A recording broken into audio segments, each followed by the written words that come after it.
Okay, so it's still going to be glitchy.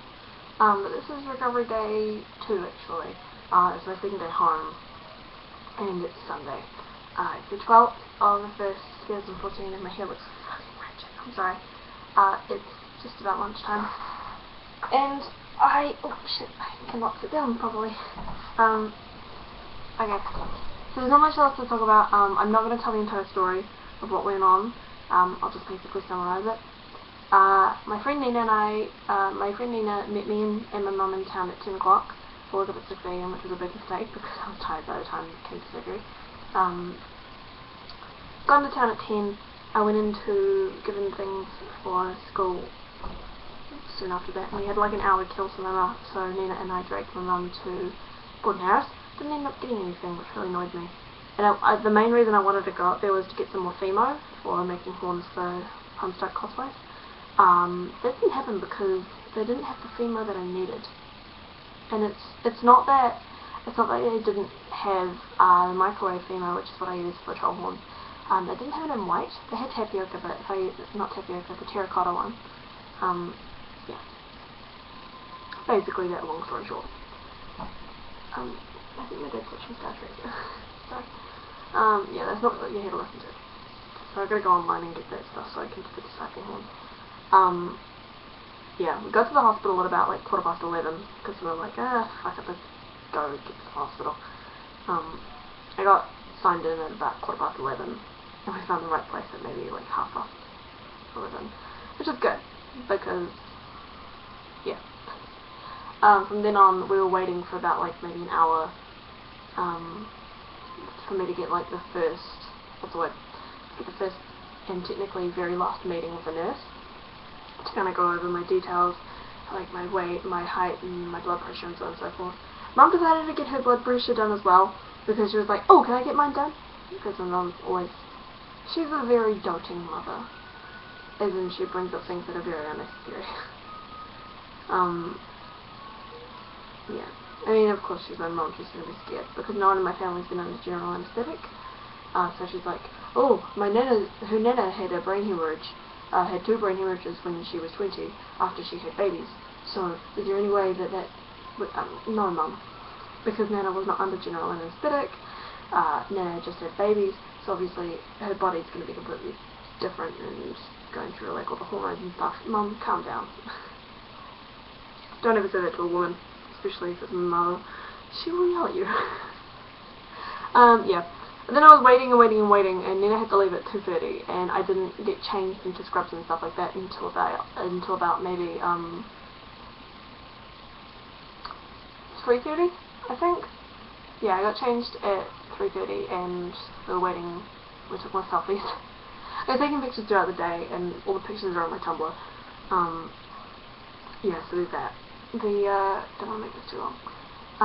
Then at maybe about 4 o'clock I was collected to have the surgery, and I was kind of put under at maybe like 10 past 4, because the doctors just wanted to make me comfortable, because obviously I was scared as crap, and they were like, oh, your heart rate's a bit high, you should probably just try and calm me down. And my friend told me that I gotta go look out for a hot doctor. I found him. He's the anaesthetist. He was really attractive. Really nice too. Yeah. But it wasn't until like after I'd fallen asleep. It's really strange, like going under general anesthetic. A lot of people are just like, you just feel a pinch and then it goes really cold up your arm and then you're out. Sadly enough, that's pretty much it. What they did was they got me comfortable on the bed, because the bed's like really, really short, and my cat's outside. Do you want to see? Can you see him? Hi, boy! Hi, boy! Sorry. Yeah. What they did was they put... I'm sorry about my hair, by the way.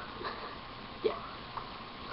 What they did was they put the tourniquet up around this part of my arm, and they put the blood pressure and everything on this arm. They put the finger thingy on this finger. The one that takes your pulse and everything and your heart rate. And then they told my mum that they were going to put the general anesthetic thing up here, up in this part of my arm. But because they couldn't find they couldn't find a vein. There's Dad to interrupt my vlog, which I can't edit. Hello! Nice to see you all. He hasn't had a beer, so he's very happy. But yeah, they couldn't find a vein to put it out here. They were literally like looking for my arm. I could feel him just like joking around. It was like, where is it? Do you not have any veins? And I'm like, no, I'm a vampire. So yeah, they ended up putting it. I can't find it anymore. They did put it up around here. They were like, you do have X, but goodness gracious. I was like, well, I'm sorry, it's kind of genetic. So yeah, it's not going away anytime soon, but yeah.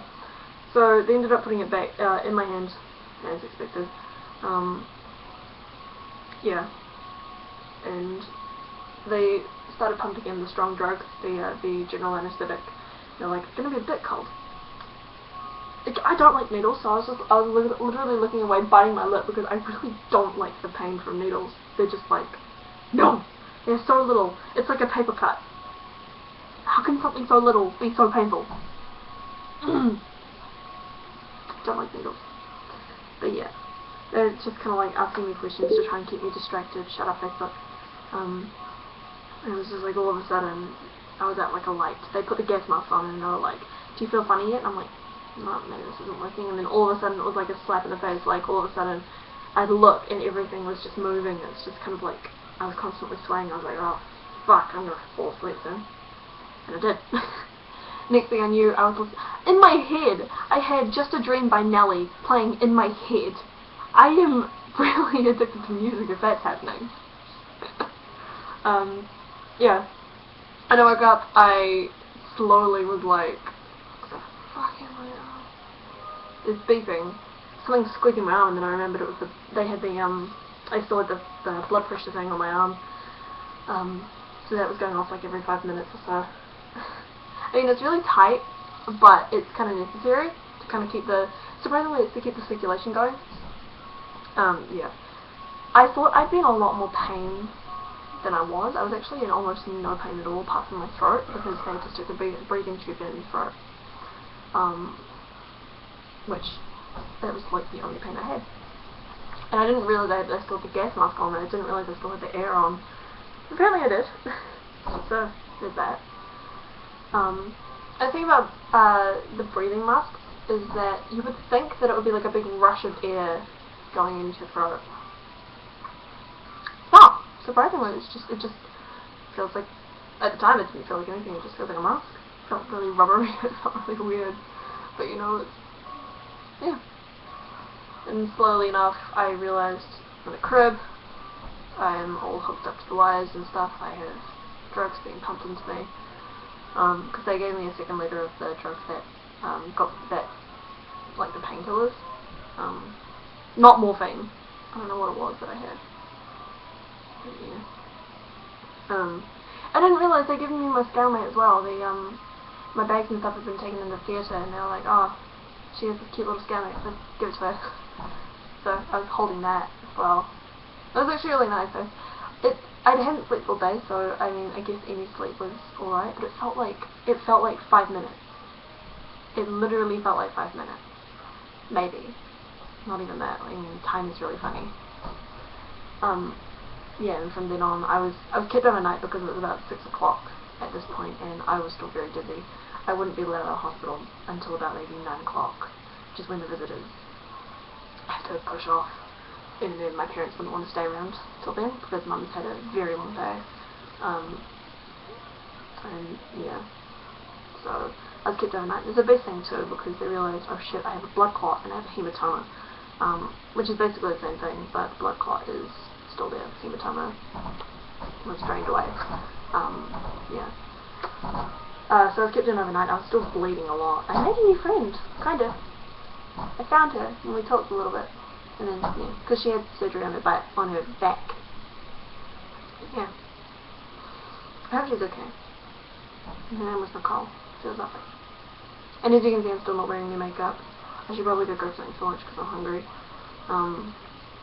Yeah. The recovery at home at the moment it's slow, obviously. I am in a bit of pain. But I've I've got a Pima Furcot, whatever it is, cream that goes on the wound, goes on stitches just to make sure that it's like the skin doesn't dry out. I don't know what else it does. It does two things. I mean, no, it doesn't. It makes it sure it doesn't dry out, and it does something else. Then they gave me some liquid anesthetic gel, which is basically like local anesthetic, but it's in a gel form, which you can kind of just like rub on, which is really cool. And so I'm scared I'm getting slightly addicted to it. They gave me a syringe of 10 grams, and that's lasted me about 3 days now, which is really good.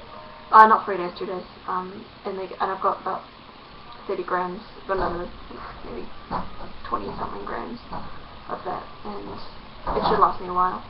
But even just a 20 gram, because it's not funded by the government, the 20 gram little bottle thing is about $21.50. So I gotta use it wisely. But yeah, long story short, it was a good experience, but recovery is not fun. And after one of my absolute baboos having a look up of what the surgery was, apparently she watched a video of a bilabioplasty.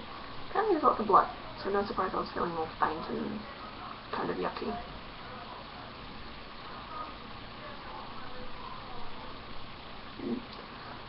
Yeah. Apparently there's lots of blood, so no surprise I was feeling faint almost all night, and I bled through 2 dressing gowns, 2 of the paper gowns, and into the bed twice.